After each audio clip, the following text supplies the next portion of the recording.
আমি নিজেই চিন্তা করে পাই না আমার সারাদিন কিভাবে যায়। যখন ভিডিও এডিট করতে চাই তখনই দেখি মাত্র 1 মিনিট 2 মিনিট 1.5 মিনিটের ভিডিও আমি করেছি। তার মানে আমি আগের দিন কোনোই কাজ করিনি, তাই ভিডিও করিনি। এই হলো অবস্থা।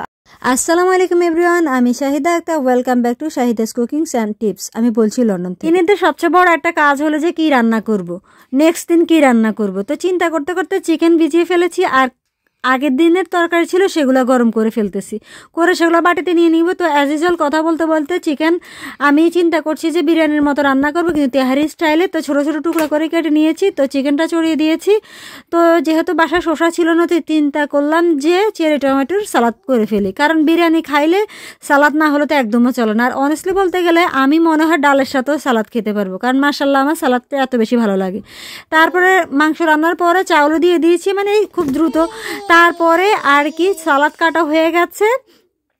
সালাদের মধ্যে ইচ্ছা মতো ধনিয়া পাতা দিয়ে দিয়েছিলাম, আর বিরিয়ানির মধ্যে পানি দিয়ে দিয়েছি প্রয়োজন মতো, একটু নেড়ে চেড়ে দিচ্ছি। আমি যখন বিরিয়ানি রান্না করি মাঝে মাঝে যখন পানি বেশি পড়ে যায়, তখন আমি কি করি, চুলার আগুনটা বাড়িয়ে দিয়ে পানি কমিয়ে ফেলি, পরে আস্তে আস্তে রেখে দিই। তারপরে বিরিয়ানিটা মাশাআল্লাহ পারফেক্ট হয়ে যায়। তো এখানে আমি আবার আপনাদের ভাইয়া আবার দুটো ব্রকলি নিয়ে আসছিল, একটা কেটে ফেলেছি অলরেডি, আর এখান দিয়ে অলরেডি আমার বিরিয়ানিটাও হয়ে গেছে। তো ফিনিশিং টাচ হিসেবে এখানে আমি একটু ঘি দিয়ে দিচ্ছি।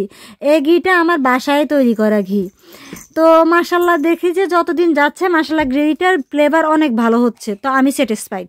তো আমার ব্রকলিগুলো কাটা হয়ে গেছে, আমি এগুলো ডিপ ফ্রিজে রেখে দিব, কারণ একসাথে তো আর দুইটা ব্রকলি খাওয়া সম্ভব না। তো বিরিয়ানি খেয়েছি তো কোক খাবো না, এটা কি হয়? আসলে হুদ্দাই আমি মনে হয় যে এমনিও ডাল ভাত খেলেও আমি কোক খেতে পারবো। তো সবাই ভালো থাকবেন, আমাদের জন্য দোয়া করবেন, এবং আমার পরবর্তী ভিডিও দেখার জন্য আমন্ত্রণ রইল। আজকের মতো আল্লাহ হাফেজ।